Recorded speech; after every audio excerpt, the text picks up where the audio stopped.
जो भी बोलते हैं वो आजकल ऐसा हो गया कि उससे सिर्फ नुकसान ही होता है। उनका पार्टी के लिए नुकसान होता ही होता है, लेकिन सबके लिए, देश के लिए भी अच्छा नहीं है। कांग्रेस के ही कुछ एमपी और कांग्रेस के कुछ नेता मुझे बताया, आज भी बताया कि राहुल गांधी का जो रवैया है उसके वजह से सब खराब हो गया। उनके पार्टी भी डूब रहा है और साथ साथ बाकी को भी नुकसान होता है। फिर भी जाना पड़ता है। संघर्ष करो, हम तुम्हारे साथ हैं। मोदी तेरी तानाशाही नहीं चलेगी, नहीं चलेगी। जिस वाक्य के विषय में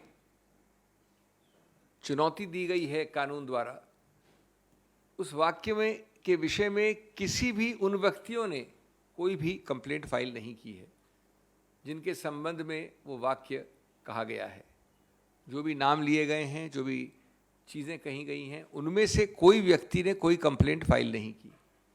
जानबूझकर गलत केसेस को थोपकर आवाज़ को रोकना, बंद करना, डराना, धमकाना, ये प्रक्रिया ये सरकार भिन्न भिन्न रूप से कर रही है।